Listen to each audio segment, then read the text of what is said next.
Bonjour à tous et bienvenue dans ce nouvel enregistrement consacré cette fois-ci à la pensée de Montaigne, grand philosophe français du XVIe siècle.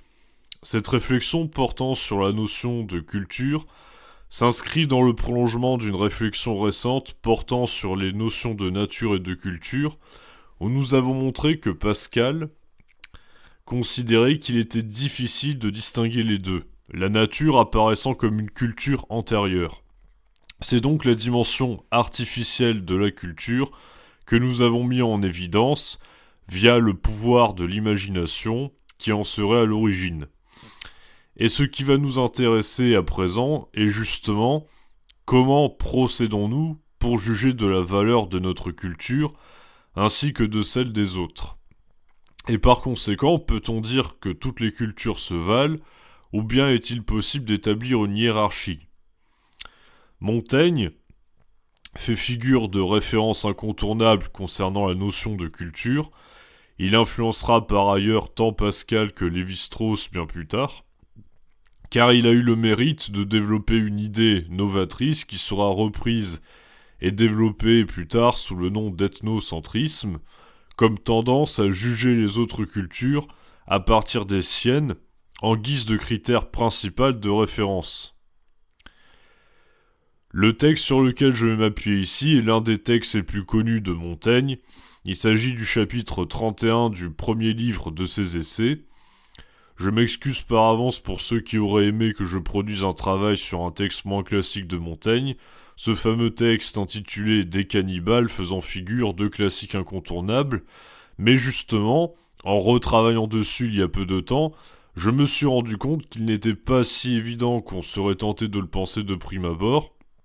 Tout d'abord, il convient de préciser que Montaigne est un philosophe un peu à part, car on le qualifie généralement de moraliste.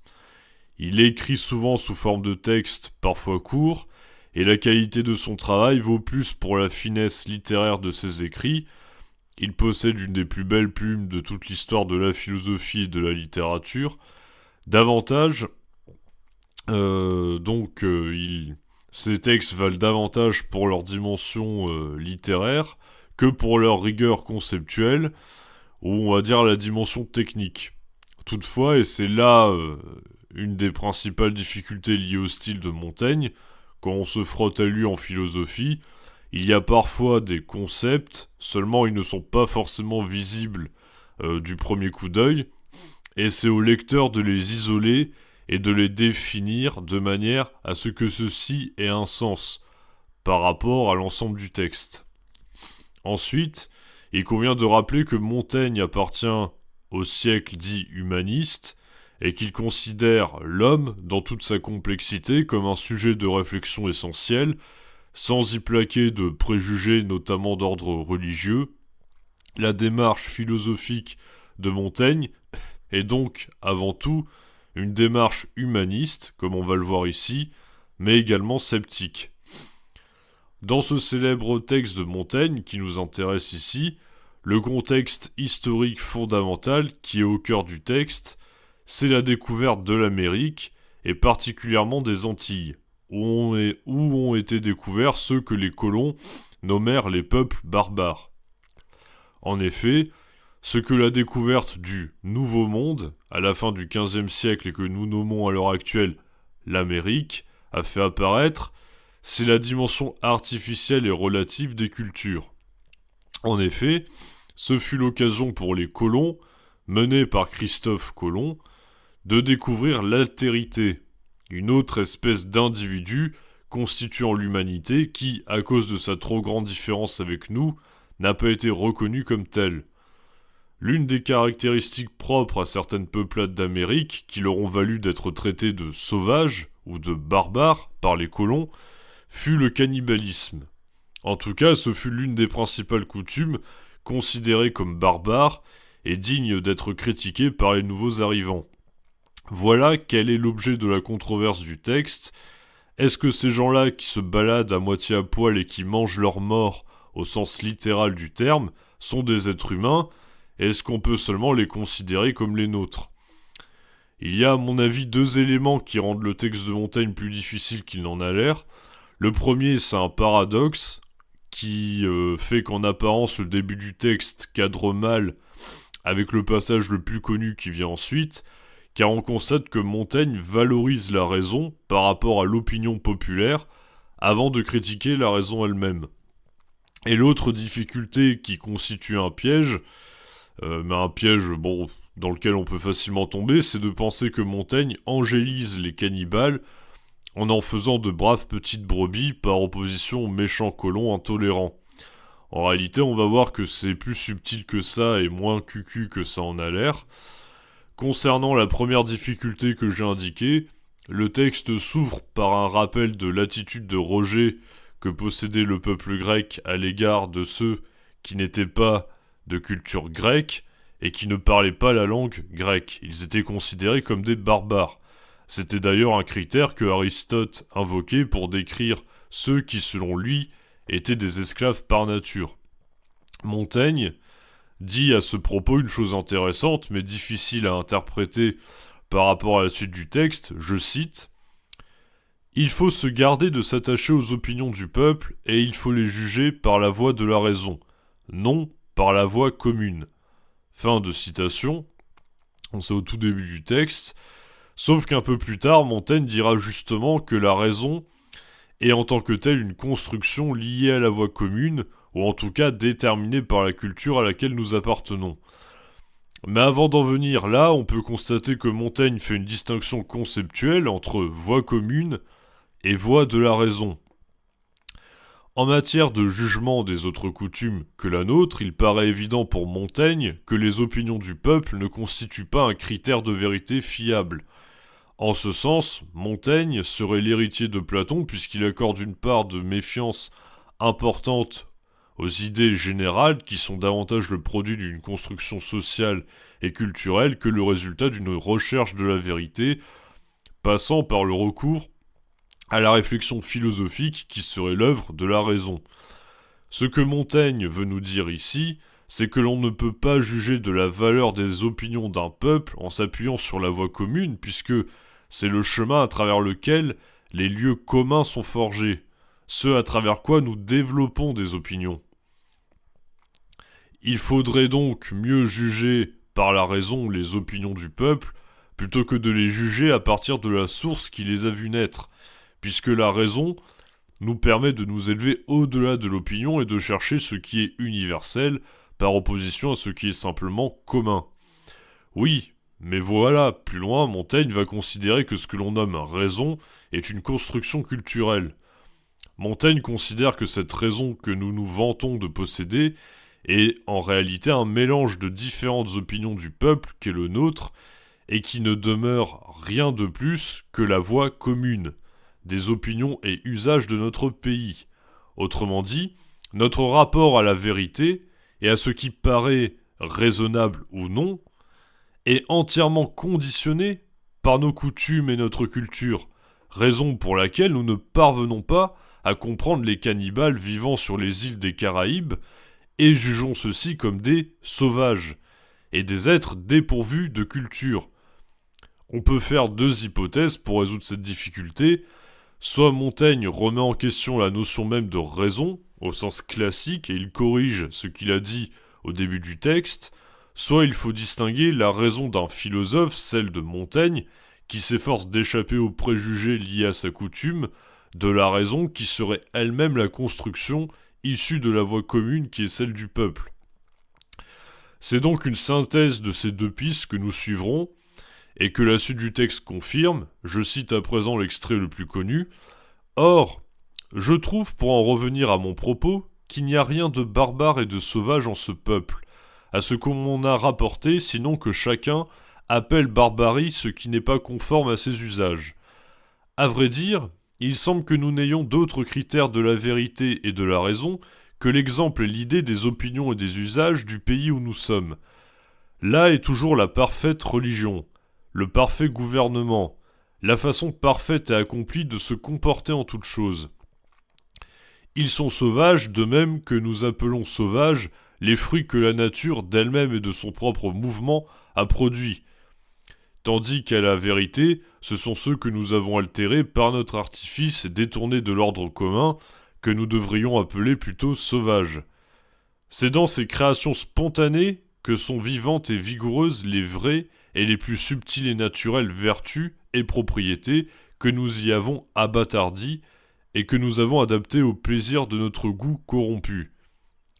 Et plus loin, Montaigne dit également « Ces peuples me semblent donc barbares dans le sens où ils ont reçu fort peu de formation intellectuelle et ils me semblent encore fort proches de leur nature originelle. » Fin de citation.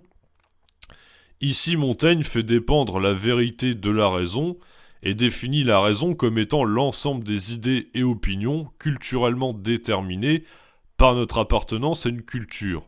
Autrement dit, il n'y a pas de vérité absolue dès que l'on parle de mœurs et de coutumes, car elles sont relatives à la zone géographique où l'on se situe. La découverte de peuples très différents des nôtres invalide la possibilité même d'une culture unique qui vaut plus que toute autre culture, puisque l'on ne juge jamais des autres cultures qu'à partir de la sienne. Mais justement, le colon ne va même pas considérer que sa culture vaut plus que celle de l'Indien, puisqu'il le considère comme un barbare ou encore un sauvage. Autrement dit, il le considère comme étant hors de toute culture, ce qui est une manière de nier son appartenance à une culture qu'il ne peut pas comprendre, puisqu'il ne dispose pour cela que de la voie de la raison, déterminée par la voie commune de la communauté à laquelle il appartient. Ainsi, la notion même de barbarie est utilisée pour désigner ce qui ne relève pas de ses usages, ce qui est étranger à la culture à laquelle on appartient. Non sans une certaine ironie, Montaigne montre ici, un peu à la manière dont le fera Lévi-Strauss quelques siècles plus tard dans Race et Histoire, que la notion même de barbarie ou de sauvagerie renvoie originellement et étymologiquement à ce qui est naturel. Or, ce qui est naturel est toujours plus beau et plus appréciable que ce qui relève de l'artifice et de la culture. Les arbres sont plus robustes et donnent lieu à de meilleurs fruits à l'état sauvage, et la nature est bien plus belle et somptueuse lorsque l'homme ne l'a pas encore transformée par ses habitations et son mode de vie citadin. Pour justifier son point de vue sceptique concernant la valeur absolue d'une culture occidentale qui serait la nôtre, comparée à celle des peuplades indigènes des Antilles, Montaigne procède à une analyse du mot sauvage en constatant qu'il est un usage abusif d'un terme qui sert à désigner originellement certains fruits à l'état sauvage. Le fruit qui, à mon sens, incarne le mieux, on va dire ça, c'est les figues de Barbarie. Alors là, imaginez des figues de Barbarie à l'état sauvage. Là, on a les deux termes, c'est parfait. Bon, autrement dit, à désigner ce qui est naturel et sans intervention humaine. C'est à ça que sert le terme sauvage initialement. Or, la nature est d'autant plus belle et d'autant plus vive lorsque nous pouvons en goûter les fruits à l'état sauvage, ou tout simplement l'admirer dans des recoins qui n'ont pas encore été enlaidis par les artifices humains. Il n'est donc pas judicieux de traiter les peuples cannibales de sauvages, car l'on pourrait tout aussi bien considérer leur état primitif et proche de la nature comme étant synonyme de perfection, et notre mode de vie comme étant dénaturé et impur. Donc, critiquer les peuples étrangers en disant d'eux qu'ils sont sauvages, cela reviendrait presque à les complimenter sans s'en rendre compte, puisque cela revient à dire qu'ils sont plus proches que nous d'une certaine forme de perfection naturelle dont nous nous sommes éloignés, contrairement à eux.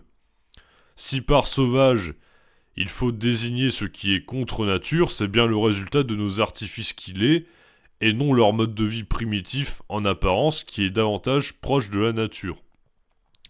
Le seul critère qui permet de qualifier les cannibales du Nouveau Monde de barbares, c'est leur faible savoir au niveau technique et scientifique. En réalité, nous jugeons ces hommes comme des barbares et des sauvages à partir de ce seul critère qui n'est qu'un critère parmi d'autres, le développement scientifique. Et encore, ce point est nuancé plus loin par Montaigne, qui dira que s'ils n'ont pas des modes d'expression aussi élaborés que les nôtres, et un savoir scientifique aussi important, ils ont tout de même un véritable sens de la poésie et une réelle sensibilité esthétique.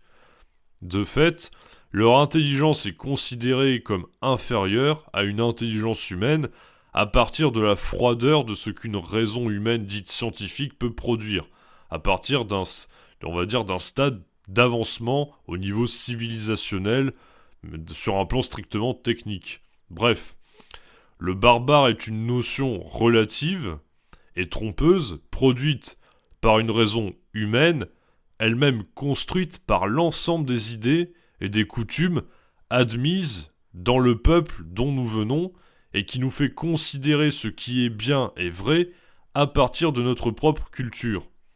De plus, les termes de sauvage et de barbare utilisés comme des injures n'ont pas à servir de jugement de valeur puisqu'ils renvoient à un état primitif au sein duquel les choses sont plus belles et éclatantes et possèdent davantage de vigueur. Mais, serait-on tenté de dire à Montaigne, ils mangent leurs morts. Ce sont des barbares et des sauvages, non pas simplement parce qu'ils vivent à moitié à poil et qu'ils vivent davantage en communion avec la nature que nous, mais parce qu'ils ont des pratiques horribles.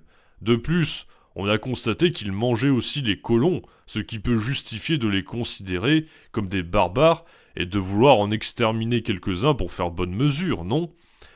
Eh bien justement, sur ce point, Montaigne va se livrer à une étude empirique des comportements des colons, et il va les comparer à ceux des barbares, tout en nous permettant de poser une nouvelle distinction conceptuelle, une distinction que ne fait pas directement Montaigne, mais que l'on peut faire à partir de ce qu'il nous dit, entre barbares civilisés et barbares sauvages. En effet, laissons de côté la définition de la barbarie comme étant relative aux mœurs que l'on ne comprend pas et que l'on ne pratique pas, ou comme étant synonyme d'un mode de vie primitif. Si par barbarie on entend capable d'une très grande violence, le cannibalisme étant assimilé à une forme de violence extrême et comme un moyen de dominer la victime par-delà sa mort en la mangeant, eh bien Montaigne nous dit que si on applique ce critère-là, ce sont les colons les plus barbares des deux, dans la mesure où ils se veulent civilisés. C'est un point important car Montaigne ne va pas excuser les actes de violence des cannibales, il va surtout chercher à les expliquer. Expliquer ne signifiant pas excuser, contrairement à ce que des personnes simples d'esprit s'imaginent. Ce sont des actes terribles de notre point de vue, et ils peuvent faire preuve de violence. Montaigne ne va pas jusqu'à dire que ce sont de gentilles petites brebis. Seulement voilà, il faut comprendre pourquoi les barbares sauvages, le peuple du Nouveau Monde, a recours au cannibalisme plutôt que de dire d'emblée « c'est répugnant, ce sont des sauvages ». Et surtout, il faut cesser d'être hypocrite et faire comme si cette pratique, qui nous paraît horrible du point de vue de la raison, nous était étrangère. En effet, la civilisation qu'est la nôtre n'est pas étrangère au cannibalisme, nous dit Montaigne. Lors du siège de la ville d'Alésia en 52 avant Jésus-Christ, les peuples gaulois ont pratiqué ce dernier sur les personnes inaptes au combat, tandis que l'on retrouve certains cas isolés de cannibalisme pour des motifs sadiques ou religieux, où des corps ont été dévorés vivants ou donnés à manger à des chiens ou des porcs. Sachant que les cannibales, eux, quand ils mangent quelqu'un, il est déjà mort, hein, ils sont pas... Vous voyez, donc il n'y a pas cette espèce de sadisme. Nous ne sommes donc pas en mesure de nous considérer comme étant moins barbares que les cannibales, et ce d'autant plus que nous les avons massacrés de façon cruelle, percés de flèches puis pendus, lors de la conquête de l'Amérique, et que ceux-ci ont pratiqué le cannibalisme en guise de vengeance face à cette cruauté, après avoir tué leurs prisonniers, et les avoir traités de façon honorable durant la période de captivité. Autre point essentiel que Montaigne met en avant, la motivation du barbare sauvage face à celle du barbare civilisé qu'est le colon, et dont on a vu qu'il torturait les peuples étrangers, contrairement aux barbares sauvages, qui le considéraient avec respect avant de l'éliminer de façon rapide. En effet, le barbare sauvage n'est pas un ange, il a en commun avec le colon un instinct guerrier, donc on constate que quelle que soit la culture, c'est quelque chose qu'on retrouve au sein même de l'humanité, et il arrive que ce dernier puisse partir à l'assaut d'un village voisin et attaque d'autres peuples. Oui, mais là où le colon est motivé par son désir de domination et d'expansion territoriale, le barbare sauvage, lui, ne cherche aucunement à étendre son territoire. Il fait ça seulement pour éprouver sa vertu de courage et voir s'il peut résister à la mort en se mettant en danger. Tout ce qui motive le barbare sauvage, c'est de se prouver à lui-même qu'il est un guerrier valeureux. Ce qui motive le barbare civilisé, c'est que sa civilisation devienne la norme universelle à partir de laquelle l'humanité devrait être pensée en excluant hors de cette humanité tout ce qui n'est pas de sa coutume. Le barbare civilisé est donc plus barbare que le barbare sauvage, car le cannibalisme n'est pas de sa culture, et a parfois été pratiqué à des fins sadiques, tandis que le barbare sauvage, qui ne vise aucune fin expansionniste dans ses petites conquêtes, pratique le cannibalisme comme un moyen de vengeance une fois que l'ennemi qu'est le colon a été vaincu. De plus, le cannibalisme est une pratique ritualisée, et c'est un point essentiel car on pourrait, suivant la logique de Montaigne, penser que le cannibalisme serait une pratique barbare à partir du moment où elle est gratuite et où elle n'est pas suivie dans un cadre strict. Dominer l'ennemi une fois mort ou simplement honorer les morts dans le cadre du cannibalisme des barbares sauvages. L'extrait suivant montre à quel point la pratique du cannibalisme est intégrée dans la culture du cannibale comme pratique culturelle qui donne un sens quasiment métaphysique et poétique à cette pratique. Je cite « J'ai une chanson faite par un prisonnier où il y a cette raillerie. Qu'ils viennent hardiment tous et qu'ils s'assemblent pour dîner de lui, car ils mangeront en même temps leurs pères et leurs aïeux qui ont servi d'aliment et de nourriture à son corps. » Fin de citation. Autrement dit, le cannibalisme apparaît comme un moyen d'intégrer dans sa chair ses propres parents et ancêtres, de manière à prolonger la vie en eux-mêmes de leur propre communauté. Le cannibalisme, comme pratique culturelle des peuples sauvages, n'a donc rien de cruel mais demeure de l'ordre du rituel, tandis que la barbarie des colons a comme seule motivation la cruauté et le désir de conquérir de nouveaux territoires, les cannibales se contentant de mener des guerres pour le seul honneur d'avoir bravé la mort et fait preuve de courage. Finalement, la seule forme de barbarie propre au peuple cannibale est leur absence d'instruction comparée à la nôtre en matière d'écriture et de nombre. On se rend néanmoins compte qu'ils possèdent une certaine finesse en matière de poésie et une certaine égalité entre les membres de leur communauté qui fait défaut à nos institutions politiques mieux organisées. Seul celui qui croit en la notion même de barbarie fait preuve de cruauté. Certes, les barbares sauvages, en opposition aux barbares civilisés venus les conquérir, font preuve de violence, et Montaigne le reconnaît, mais seuls les barbares civilisés font preuve de cruauté et d'un manque de respect total à l'égard de ce qu'ils ne prennent pas la peine de comprendre. La seule raison qui échappe à la voie commune, qui dicte ce qui est bien ou vrai en matière de culture, est donc la raison d'un philosophe qui parvient ici à prendre du recul sur sa propre culture, chose que notre appartenance à une culture déterminée ne nous permet pas de faire spontanément, puisque nos préjugés qui en sont issus deviennent des matériaux de pensée à part entière. En pensant contre soi, on pense ainsi contre la culture qui nous a vu naître, et inversement. C'est la seule façon d'intégrer la possibilité d'un relativisme culturel qui nous empêcherait de juger les autres cultures et d'affirmer que la nôtre vaudrait plus que les autres. La question épineuse face à laquelle nous laisse Montaigne étant comment juger de ce qui est bien ou mal en termes de coutume si tout notre rapport à des vérités dites pratiques est conditionné? Est-ce qu'il faut admettre le relativisme culturel comme un fait inévitable et dire bon bah toutes les cultures se valent et puis c'est bon on n'en parle plus, étant donné que c'est lié à la richesse du genre humain pour apprendre à se tolérer les uns les autres et ainsi renoncer à tout critère universel pour juger d'une coutume? C'est un point que nous étudierons une prochaine fois. En attendant, je vous remercie de m'avoir écouté, et je vous souhaite une excellente journée ou soirée. À très bientôt.